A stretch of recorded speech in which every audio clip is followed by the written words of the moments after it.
Tell me about this. How do we do this? I know it's a big ask. There's a lot of things that what you've just said trigger in me. Before getting to the forgiveness thing, I have to say that there are just certain people, and I know you and I are like this, Emily is like this as well, for whom purpose, having a meaningful purpose, is just everything. And it may not be, as you said, about I'm famous and I'm rich and all that. It's that we just want to play a part that matters, that means something, that, does our little part in helping the world be a better place. So it's interesting that you mentioned that. Um, I think for your viewers or listeners, the little bit of background we should give is that Emily and I teach a spiritual path, as you know, Janelle, called A Course in Miracles. And it's got a very unusual backstory. It was dictated by an inner voice to a Columbia University psychologist in the 60s and 70s who was more or less an atheist. Um, and what came out of that dictation process was a whole spiritual path with an extensive teaching, with instructions for daily practice, and with teaching about how to take your part in the saving of the world, the healing of the world. So that's what our spiritual path is. That's what we teach to other people. That's the quote that you read is from A Course in Miracles. And the course has, you're right, the forgiveness is the center of it.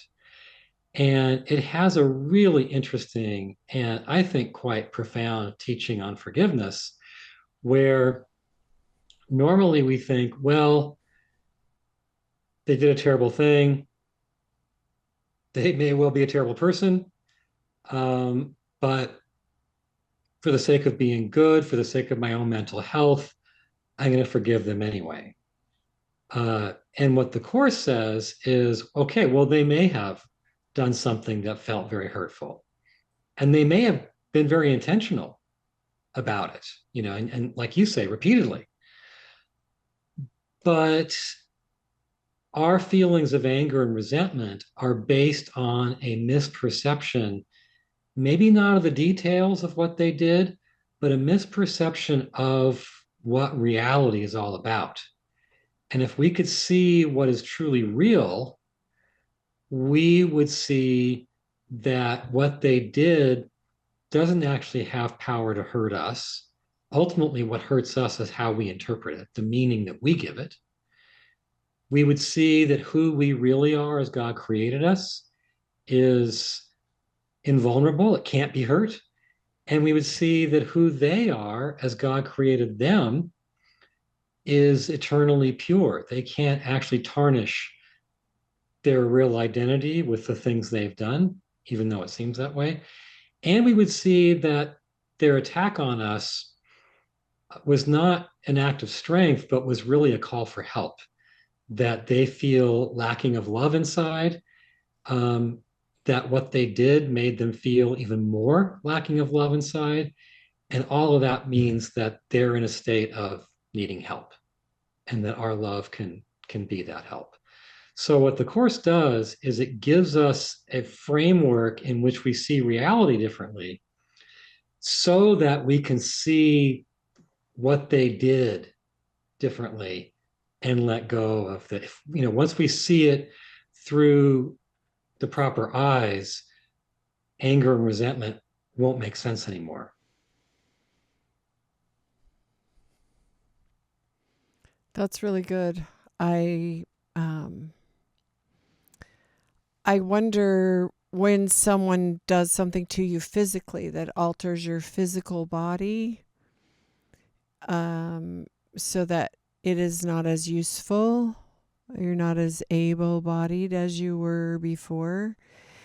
Is that the same process? Do you want Well, to go ahead, Emily? yeah, I can go ahead and speak to that. I think that part of what Robert's describing in the path of the course is the ability it gives you to see on two different levels. One level is the spiritual level, and Robert was just describing this, where there is a reality in which we exist as spirit and nothing can ultimately harm us in our true reality, in our true nature. It doesn't matter what happens to the body, your spirit remains pure, innocent, holy, and whole, always, eternally. And yet, we also experience ourselves in these bodies, and we experience what happens to these bodies. And so you have to hold these two things as true at the same time, that you can't ultimately be hurt. And when your body is being hurt, there are things to do. And for us, any form of abuse, any form, whether it's physical or emotional, is time to leave, to remove yourself from that situation. But that does not mean that the practice of forgiveness can't apply. That is the lesson. You mentioned Jesus earlier. That's the lesson that Jesus came to teach us. His ultimate lesson is, I believe, forgive them, Father, for they know not what they do. Here is someone who is hanging from the cross, who is able to forgive those who attacked him, murdered him. And if he could do that, we have that capacity to forgive inside us as well. That does not excuse bad behavior by any stretch. You can know that in your true self, you're healed, holy, and whole, and hold people accountable for what they do on the level of form. Both of these things exist at the same time. But at the end of the day, what we're meant to do in the path of the course is get to that place where we're not bound to the grievance of what happens to us on the level of form, that we can go beyond it. And that's ultimately a very freeing place to be.